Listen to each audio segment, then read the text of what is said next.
communications practitioner and information manager par excellence. A man who has made indelible marks in the public relations and information landscape. The resource person obtained National Teachers Grade 2 certificate from National Teachers Institute in 1982. He is a graduate of mass communication from the famous University of Maiduguri in 1988.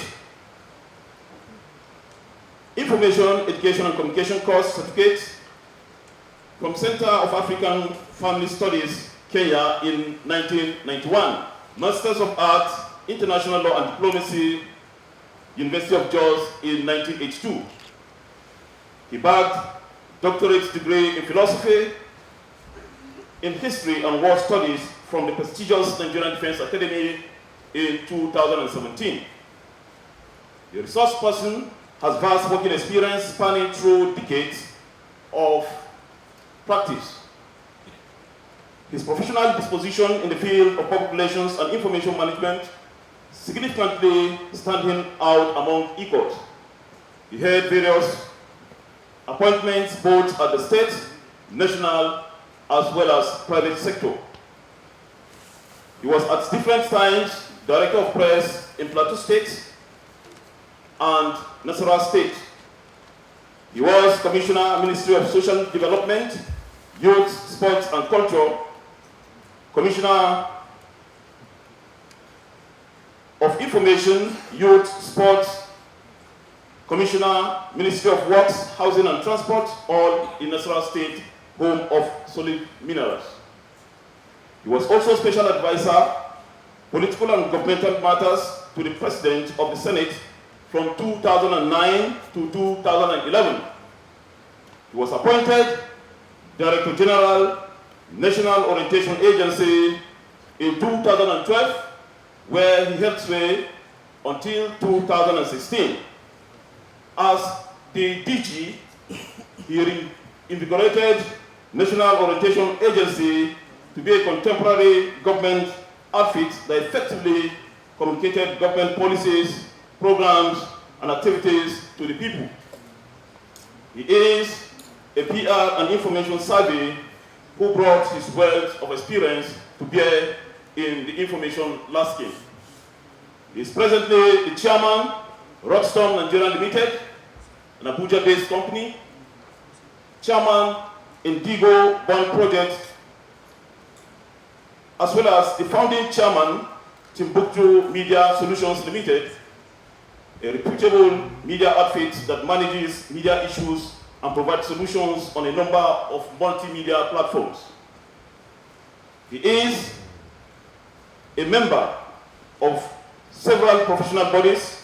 Notable amongst them include member Federation of African Public Relations Association, APRA for short, fellow Nigerian Institute of Public Relations, associate Advertising Practitioners Council of Nigeria, APCON for short, member Nigerian Institute of Management, member Academy for Entrepreneurial Studies, Nigeria, fellow Certified Board of Administrators of Nigeria, fellow Certified Institute of Information and Records Management, among others.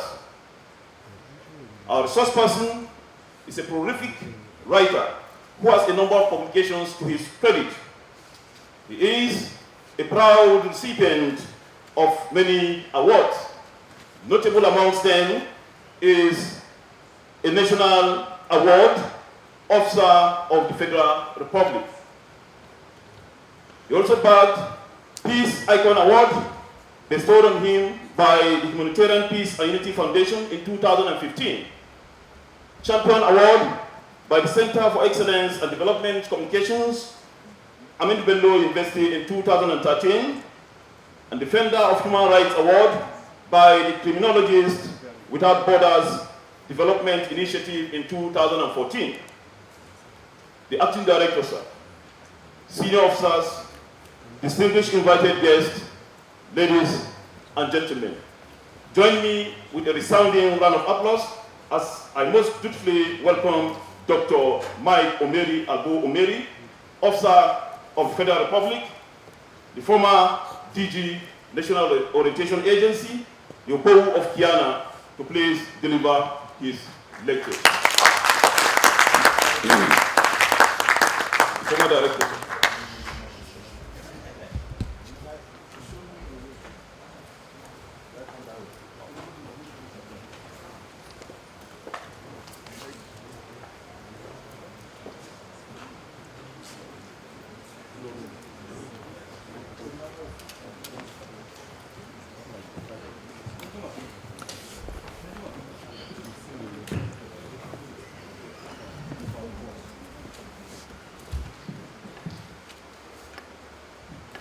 Thank you very much.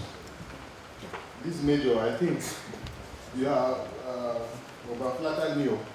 Let me not go and perform, and then I buy job for myself. Good morning, colleagues. Let me just take you that way. Colleagues in public relations are not in holding guns.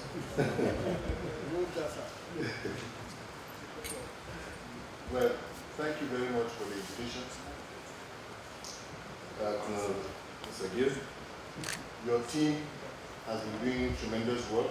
We've been following you. I wish you more grace to your elbows. First, let me confess that this paper is meant to elicit conversation.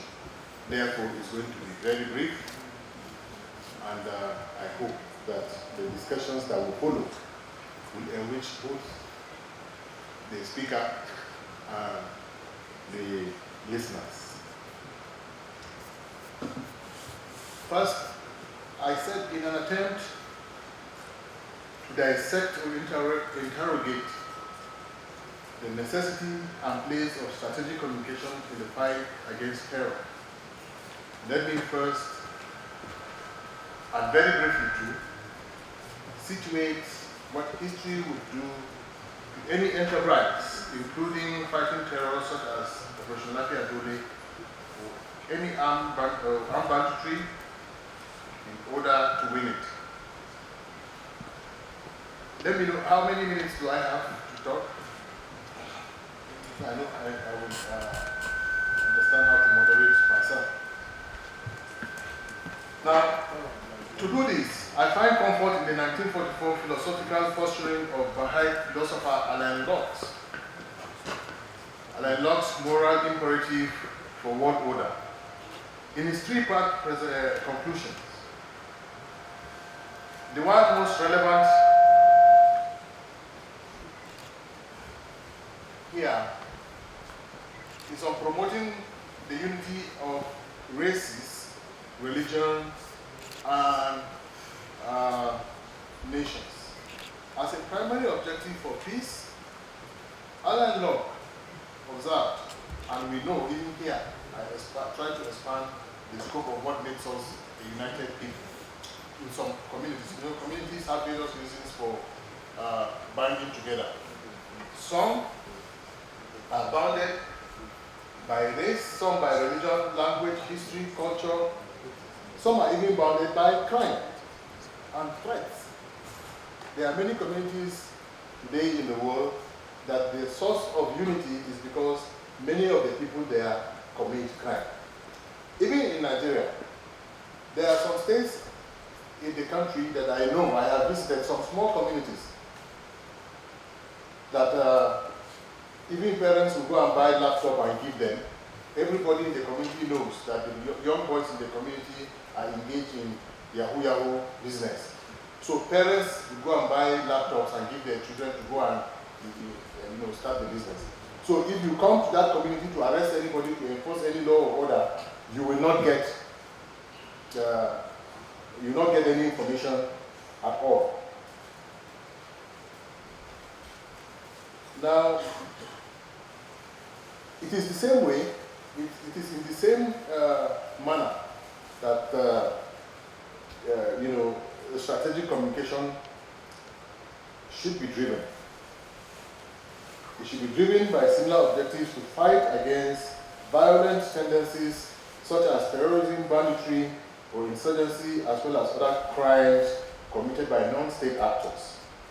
After all, part of the cardinal objectives of communication have always been hinged on the principles and pursuit of peace, progress, and order by setting agenda for behavior modification, innovation, freedom, and democracy without compromising the status of the state or its capacity to deal with insurrection or criminality. The benefit of history and institutional memory, therefore, particularly with regards to Operation Lafiya Dole, can broaden our appreciation of issues which could lead to the design of a more effective strategic communication strategy that is full of impact.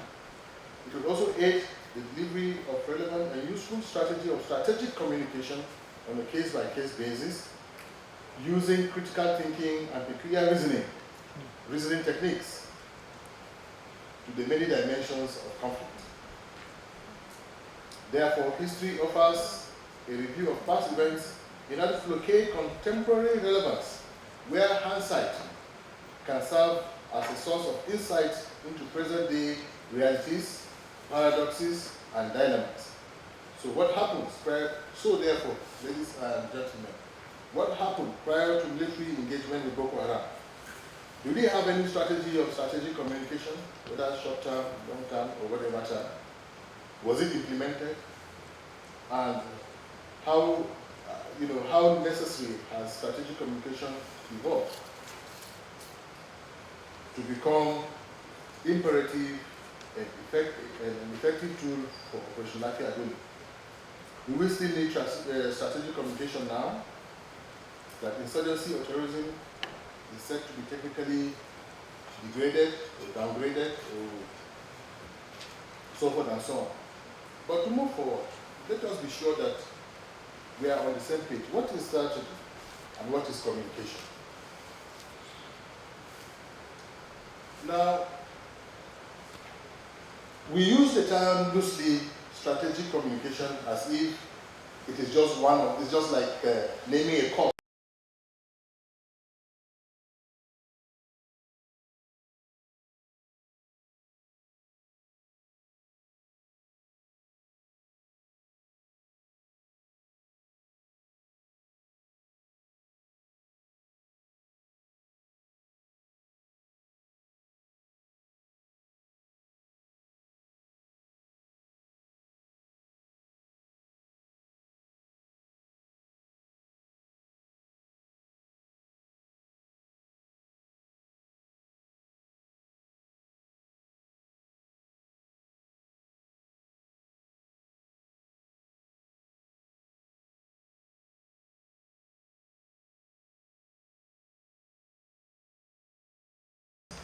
Definition of communication that we have had in the schools, in the university.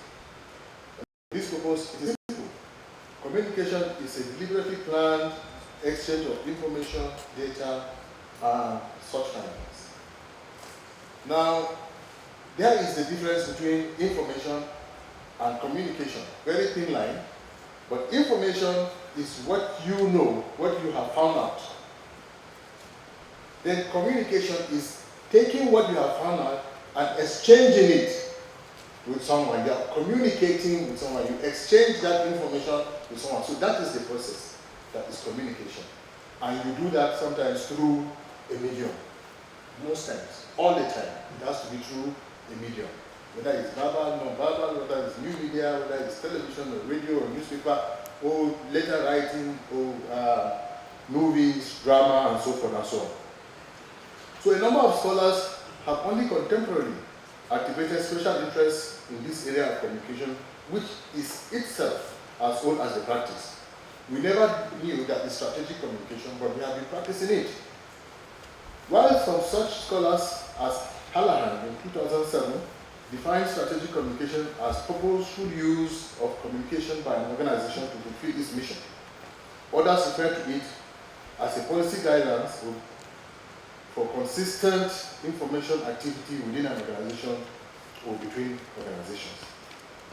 In the United States, for instance, The government context of strategic communication is that it's a focused United States government effort to engage key audiences to create, strengthen, or preserve conditions favorable to the advancement of the United States interests, policies, and objectives through the use of coordinated programs, plans, themes, messages,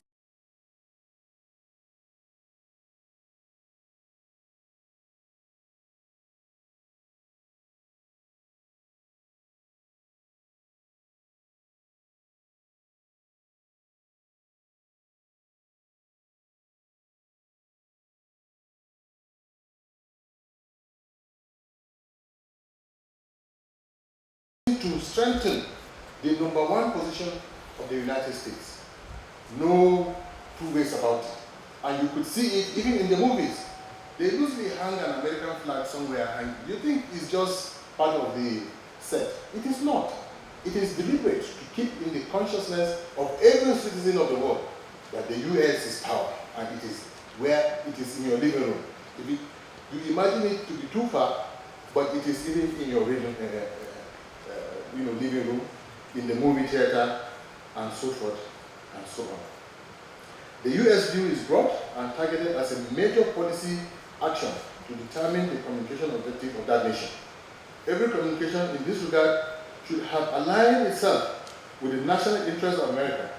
Therefore, messaging must note and convey what should care for the image of the nation through any medium, whether it is in the media, whether it's spoken word, face-to-face, or even what you intend to elicit from the audience. It should reflect that American thing. And it has entered us that today, in our conversation, you say, if it were America, have we not said that loosely even in our, off-hours discussion? You keep mentioning on your own. They didn't tell you, but it's because of what they have done strategically. We tune this into our consciousness. On the other hand, Steve Chatham of the UK Defense Academy argues that informational effect of strategic communication, mind it, I said strategic communication without an S, should be at the center of command, while the actual combination of everything which includes audience analysis, evaluation, modules, and measurements of effects, will be termed as strategic communications with an S. Now, what Steve is trying to say here is that there should be always there should be only one message and one spokesperson. But where you must have more than one spokesperson, it must be one message. Do you get me? There is one spokesperson at the center of the command, so that is strategic communication. And that person has qualities, specific qualities. He must be believable, he must be a communicator, he must be warm, and so forth and so on. But the combination of what becomes strategic communication is all of you here. So in all the things that you do to create strategic communication, it is called strategic communications, because it requires a number of professionals to perform different tasks for that single command to discharge. I was in Israel. Their own style, they have multiple spokespersons, about 3. But there is one message. One for internal publics, one for the West and the rest of the world, and one targeted especially the Middle East. But they are all communicating one message at the same time. Do you know why? In fact, it's for obvious reasons. To the internal spokesperson is to calm anxiety at home, that they are capable, they are strong, they are this and that. The one that is targeting the West is to create more sympathy for Israel. The one that is targeting Arab world is a challenge. He said, look, be careful, we are here, we are dealing with you, we are watching, we are doing this. So, but in it all, the central message, that one message, is being communicated in a manner that will elicit these responses in the audience. Are we together? there is one message, but the manner of delivery differs, simply because they have a strategic objective. Now, strategic communications requires the contribution of diverse communication professionals in order to deliver on operational objectives, which a basic checklist such as the environment for communication, audience attitude, language, preferences, and medium will suffice at the planning stage. In military strategy, the conveyor of the message is also a key factor in relation to the long-term objective or outcome. Therefore, situational analysis of trends and behaviors that will determine the goals, short, medium, or long term, is imperative. There is, like I said, one messenger or one communicator, or multiple communicators, one message. Consequently, and in our considered view, therefore, we may adopt a working definition of strategic communication as a process of situational assessment of issues in an operational area with a view to identifying goals, targets, etc., and the tactics of attaining such goals within a deliberately planned exchange of information, knowledge, findings, etc., to achieve harmony and flow between sources and recipients through a medium. Effective strategic communication to combat short-term goals for effective, swift, high-impact design and development of strategic communication response for larger domain may have the following. This is short-term guide. There is a diagram. At the top of it is a quick situational analysis of who the people are, what they know, what is the issue, what is the issue at stake, matter and issue, and what do? We set our goals. What is constant is that at the inception of crisis like that, there is tension in community, there is anxiety. So even though it may be one of the key concepts or key variables of your goals, this must stand on its own. Otherwise, because at that point, there is panic in the community. So anxiety management must form part of the key goals of your strategic communication, and then the ability to communicate. This ability is not just the individual, it's also the medium. Which medium? Are you communicating in English in Maiduguri? If you do English in Maiduguri, you know that 70% of the population is out. If you do Hausa, 50% of the population is out. So you have to bring Shua, you have to bring Kanuri, you have to bring Hausa, you have to bring Fulani, you have to bring Babur, Bura, all of them. Then you must bring French. Then you must bring Ajami, because some is that Arabic writing that they learn and understand. So if you do without them, they are excluded. So that is the communication ability. Are they listening to you? Are you communicating to anybody? If you are not, you'll just be talking to a dead horse. So, in brief, I summarize what strategy for effective strategic communication plan, medium to long term, would be. Although it is not exhaustive, a good strategic communication plan and approach will include some of the following. You have to do a quick ideas workshop to identify your sources of facts, support tools and media mapping or geo-fencing for planning. At this point, you rely on even local journalists that are your friends, retired officers, whether police or army or any of the services that are living in the community. Include them in your plan. They may give you certain information that you don't know. When it happened in Maiduguri, believe me, it took the nation unawares. We had not planned for insurgency or terror. We didn't plan that one day our soldiers would be on the street in Nigeria fighting to save Nigeria. So a lot of things went wrong. So in that state, what we needed was a quick, convening of a strategic process. Mind you, my understanding and research has shown that 50% effort in non-kinetics, driven largely by strategic communication, can help or even prevent a dire situation. It is possible.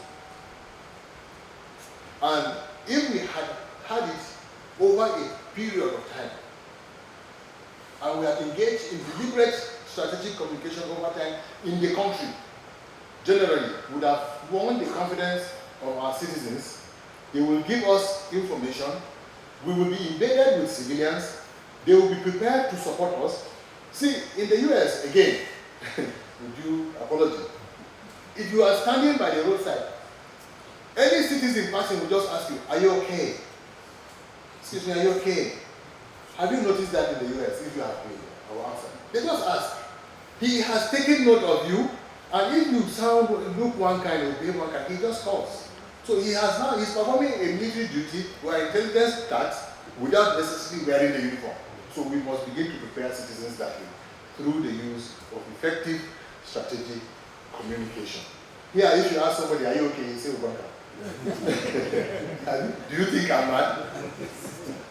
So that is because those people are prepared for it.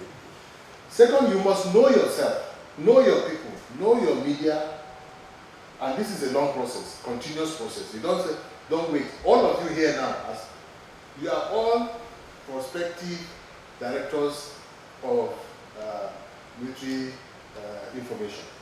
So you should begin to cultivate your media now, wherever they are, anywhere in the nation. You must make them your friends. And sometimes the media is very cheap if you actually know your way with them. You will not spend so much. And but most importantly in this category is that you must know yourself in the team. You must know yourself as Nigerian Army, so that you are not strategically communicating planning a communication strategy, and then someone is strategically feeding another person the information that you really do not want ahead of time. Nothing wrong, but he's doing it ahead of time. So yours is deliberately planned, but he is short-circuiting you by giving the information ahead of time. And you must identify the purpose and central focus by setting clear goals. We must remember to follow the trend lines and not be carried away by the headlines. The trend lines can be very, very dangerous. Like I was not here, but I overheard part of the story, the ED instance. It was more of a trending story than many people didn't see it as headlines. They didn't know. It's the trending that brought it to the awareness of people. So we must follow the trend lines. If we follow the trend lines, we should be able to stop it before it becomes hazardous and cause like the ED story almost became. We must identify also the existing narrative of the insurgents. What is the attraction in the message? And once we know that, then we can bring another narrative to counter or to go side by side with a view to overtaking and staying ahead. We need to stay ahead all the time. We must determine the media plan. We take cognizance of time, frequency, spread, and usability. I've spoken about it earlier. And we must create a monitoring and evaluation mechanism. It's a serious business, very serious business. In fact, in this matter, you apply the Pareto principle. 100 important things take 20%. In fact, you can do extreme Pareto by taking 5% and stay focused on this, your job, this strategic communication. It has no rival because you must be monitoring, appraising what you have said, what is coming up, and your job is not easy in the sense that there are layers of access to media. Your bosses, for instance, if the commander-in-chief decides to make an announcement, he will not contact the director of information. He will not contact him. He will just hear that the president has said we have devastated Boko Haram and taken them out of existence. That is political, right? Now, Boko Haram on the other side would like to respond. And how would they respond? Strike attack in 1 or 2 places to show that they are around. Then they will leave you with managing that. And you now say, no, that is the last act of desperate criminals. That is what you will say. But Boko Haram is saying a different thing. But you have to manage what has already gone. So, no, it's last act of desperate people. They have killed people, no? They have burnt houses. They are even heading somewhere else. And you say it's last act of desperation. It's not a last act of desperation. You are just actually boxed into a corner and you have to say something. That is what it is. And in doing so, you need to be strategic. So the planning process will also help to identify the dimension of our communication strategy, which could include determining whether it should be supportive, whether you need to support the community or support other sister organizations out there, or even the troops, whether it's to get people to participate or to get the entire force to participate, to aid the decision-making process, whether the messaging or the strategy may be meant to solicit confidence, trust, and credibility for the operations. We need that. You remember when Boko Haram started, people were saying the army was running, they were changing their uniforms and running around and deserting the theater.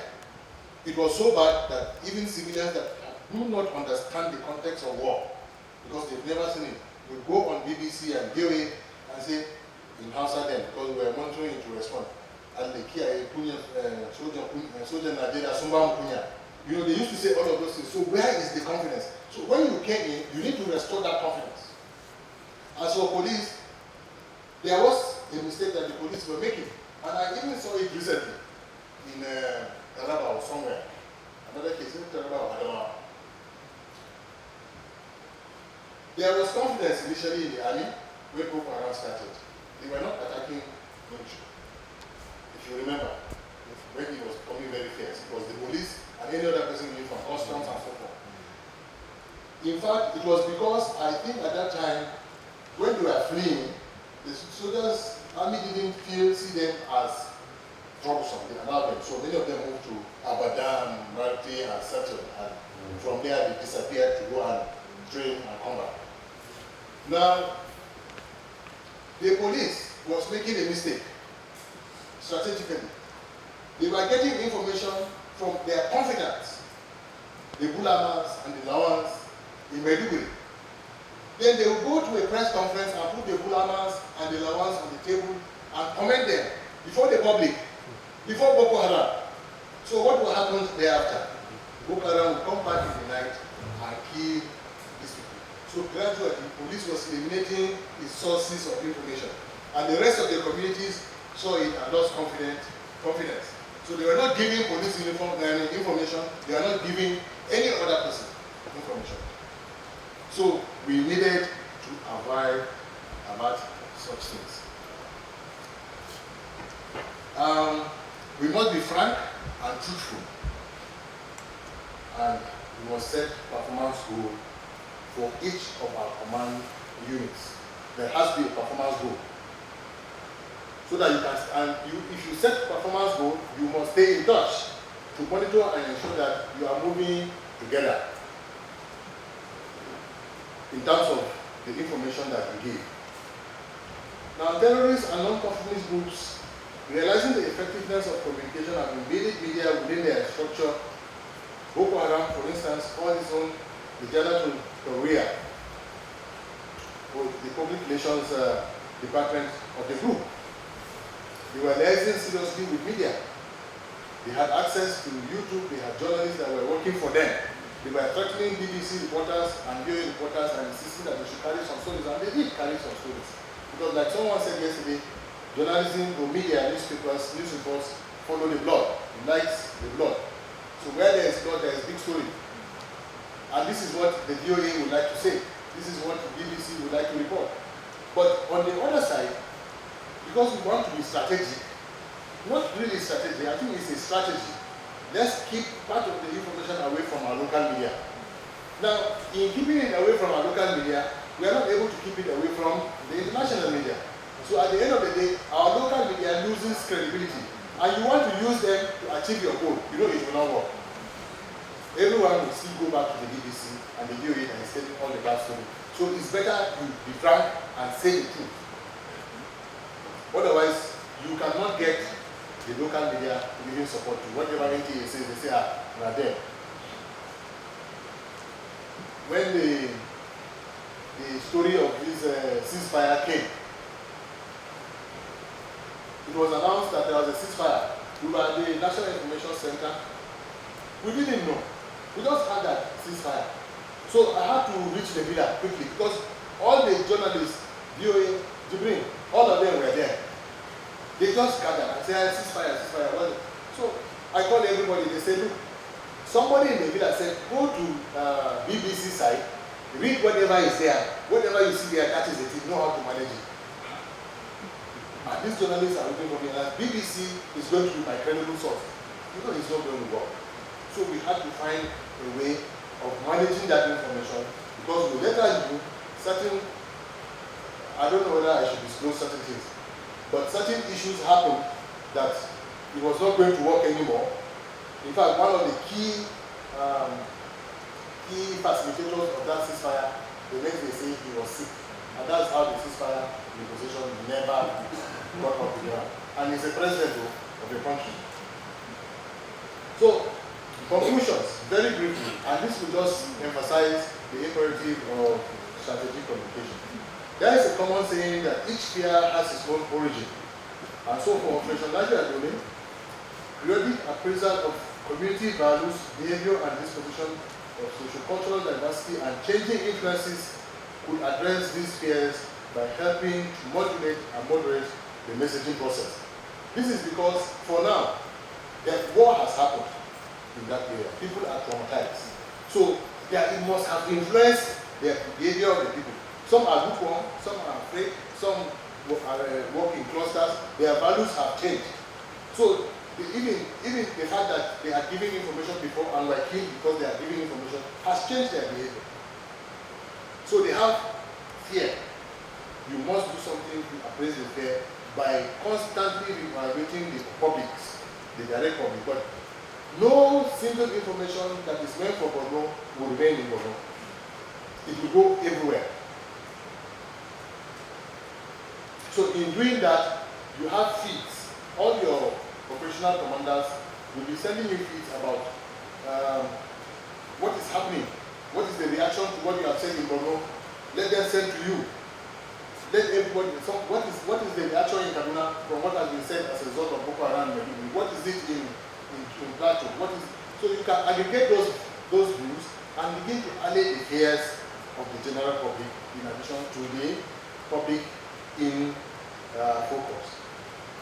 Why bullet might kill the terrorists? It is strategic communication that will modify ideas in the hearts and minds of those left behind. There then is the imperative of strategic communication for successful Operation Lafayette Dole campaign. It prepares the mind of victims, communities, forces, and all involved, including the terrorists, of what to expect and the decision to be made. Clearly, security is a community responsibility. Therefore, strategic communication for Operation Lafayette Dole should also note the need to cultivate citizen involvement at the pre-active, active, and post-active violent or conflict experience. This will help to create and sustain a sense of collective threat and therefore appropriate responsibility, and may be achieved through the adaptation of other traditional and non-electronic channels such as theater for development, social orientation, and CSRs. Military, like it happened in this tattoo in the UK. You see there was a combination of civilians, there was dance drama, there was, so we can adopt these in the communities and not wait. Where we liberate, let's go sit with them, create stories, let the stories be stories that will be created by the community itself, acted there with the soldiers and the community. You will get to see more and you will communicate more using that medium. So therefore, and finally too, planners and all professionals involved should take time to design appropriate operational and communication messages carefully, which was what was done yesterday with General Bukashika, explain each issue concisely and express such idea with adequate energy, knowledge, and conviction to enhance acceptability, adaptability, and evaluation.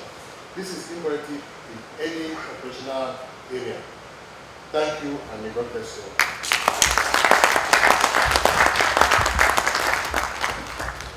We also have suggestions for further reading, and the paper, I don't know how they will do it, but it's available for electronic distribution.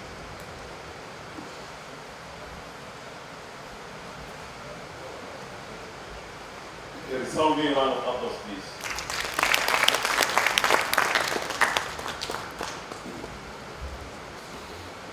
That was indeed a very thought-provoking presentation by the former Director General, National Orientation Agency, Dr. Mike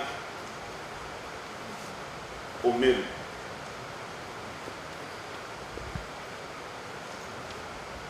We are now in the second segment of this presentation, which is the interactive session. May I, at this point, most dutifully invite the moderator for this all-important segment, Colonel K. A. Ogunsoya, to please take the center stage. Colonel Ogunsoya is the Executive Director, Armed Forces Radio. A resounding round of applause, please.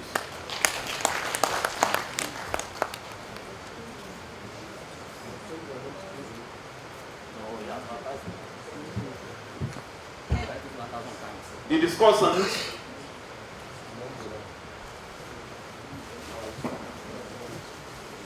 the number one discussant for this thought-provoking presentation is the Deputy Director, Army Populations, 7th Division, Nigerian Army, Colonel A.D.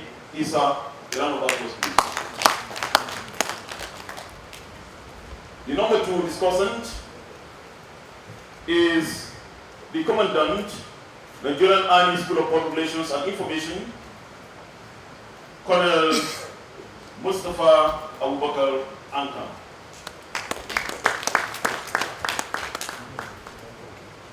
At this point, with the kind permission of the Acting Director, Army Populations, I have the singular honor and privilege to hand over the mic to the moderator for this all-important segment. The moderator, sir. Thank you very much. Please pardon me for my voice this morning. May we please give our guest lecturer another round of applause, please.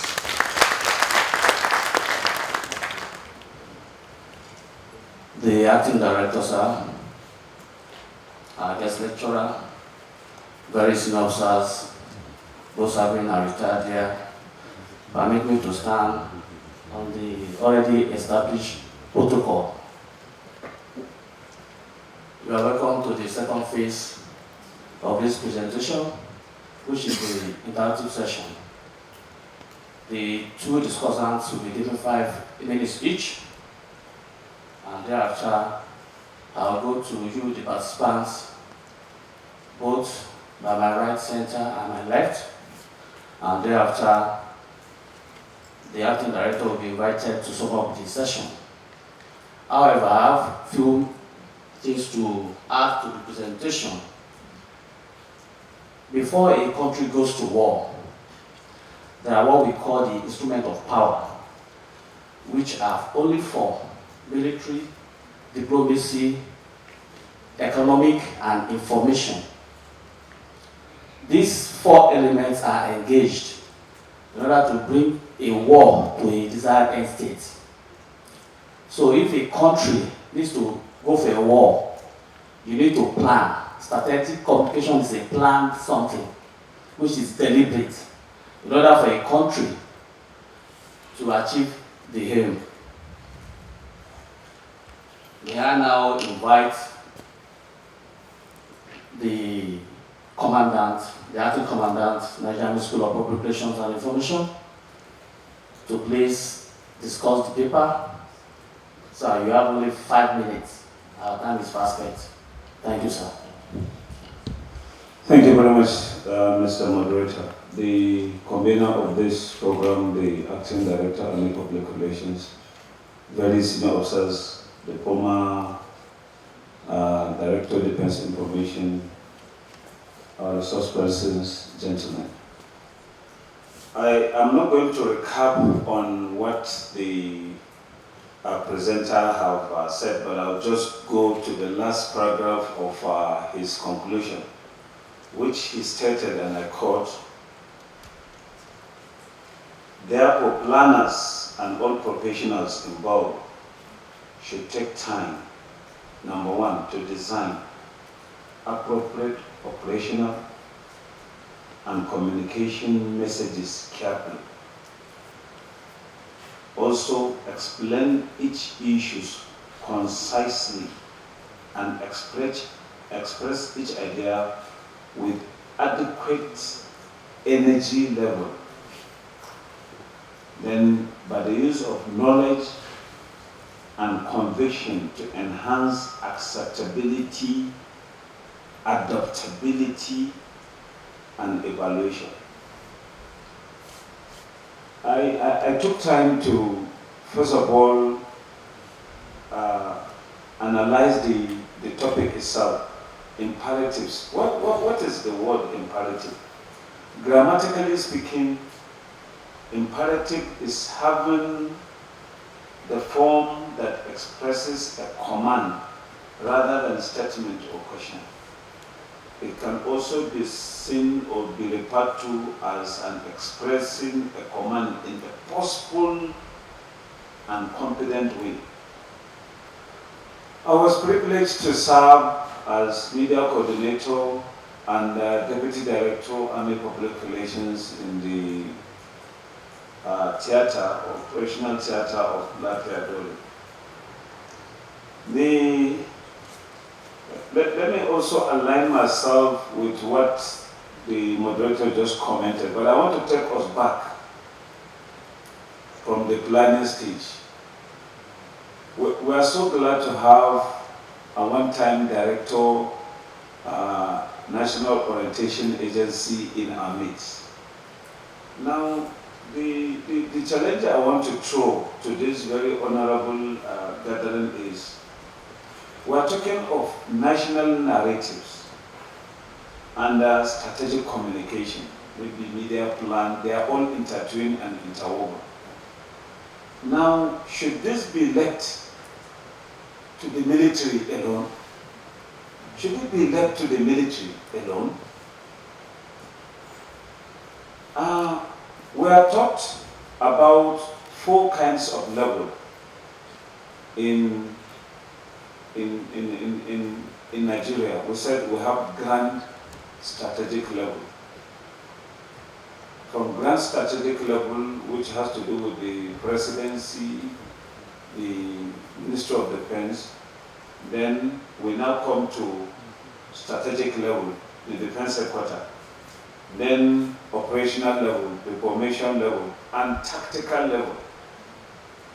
Now I want to relate this to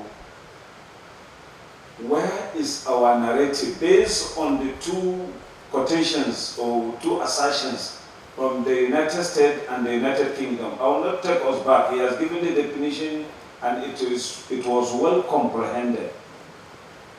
Nationalism or federalism or having the country in your heart to formulate something. So I want to believe this thing should come from the state, from the higher level first. Then, talking of Federal Ministry of Information to National Orientation Agency to the defense down to the formation, because we hardly operate at the unit level or tactical level. So we need to, he went ahead to give an instance, taking cognizance of the Israelites' form of strategic communication. You have strategic communication and communications. The lines of communication. You need to know what they do within internal, external, and to their aggressors or to their adversaries. So I think the federal government need to harness this strategic communication thing so that we can be able to have one line of communication, you know, purposeful, taking in cognizance, like you said, we need to consider, because we are already in it, periodic appraisal of the community values, the behavior, disposition, social, cultural diversity, changing influences could address these fears by helping to model and moderate the messaging process. Because we are already, like the Hitler said, they say, I'm neither begging, no, I'm neither crying, no begging for peace, I'm already at war. We're already in it. So we, nationally, we need to, we're already in it, we need to really capsulate this so that from the grand strategic level, we will have something to work with. Thank you very much.